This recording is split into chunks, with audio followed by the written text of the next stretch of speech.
गण गणपतये नमः। आज मैं आपको गणेश चतुर्थी की कथा सुनाऊंगी।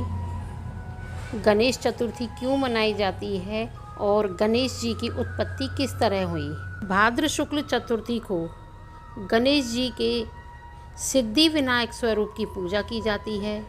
शास्त्रों के अनुसार इस दिन गणेश जी दोपहर में अवतरित हुए थे, इसीलिए यह गणेश चतुर्थी विशेष फलदायी होती है।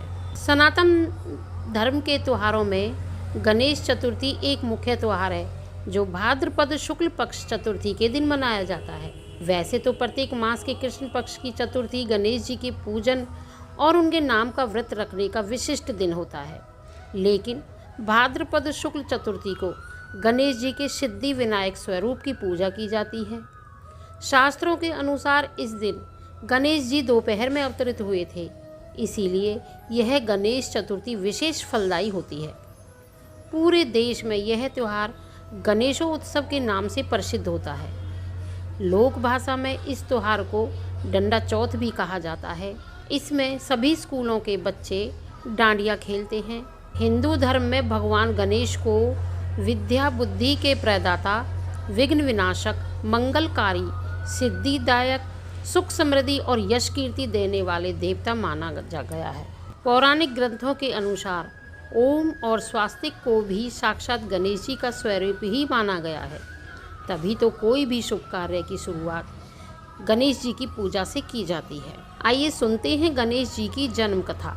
गणेश चतुर्थी की कथा के अनुसार एक बार माता पार्वती ने स्नान के लिए जाने से पूर्व अपने शरीर के मैल से एक सुंदर बालक को उत्पन्न किया और उसे गणेश नाम दिया।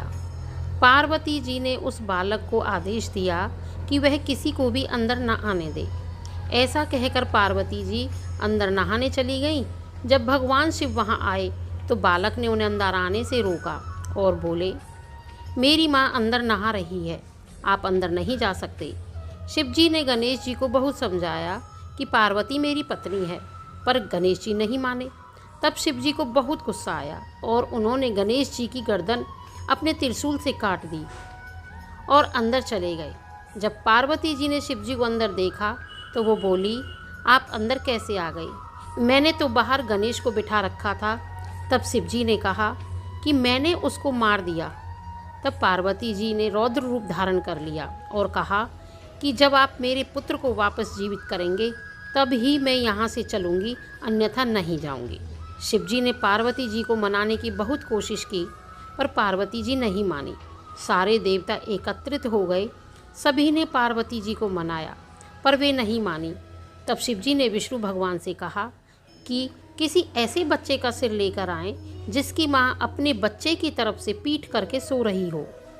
विष्णु जी ने तुरंत गरुड़ जी को आदेश दिया कि ऐसे बच्चे की खोज करें जिसकी माँ उसकी पीठ करके सो रही हो और उसकी गर्दन काट ले आओ। गरुड़ जी के बहुत खोजने पर एक हथनी ही ऐसी मिली जो कि अपने बच्चे की तरफ से पीठ करके सो रही थी। गरुड़ जी ने तुरंत उस बच्चे का सिर काट लिया और शिव जी के पास ले आए। शिव जी ने वह सिर गणेश जी को लगाया और गणेश जी को जीवन दान दिया। साथ ही वह वरदान भी दिया कि आज से कहीं भी कोई भी पूजा होगी उसमें गणेश जी की पूजा सर्वप्रथम होगी। इसीलिए हम कोई भी कार्य करते हैं तो उसमें हमें सबसे पहले गणेश जी की पूजा करनी होती है, अन्यथा पूजा सफल नहीं होती है। तो यह थी गणेश जी के जन्म की कथा। आशा करती हूँ कि आपको यह कथा बहुत पसंद आएगी।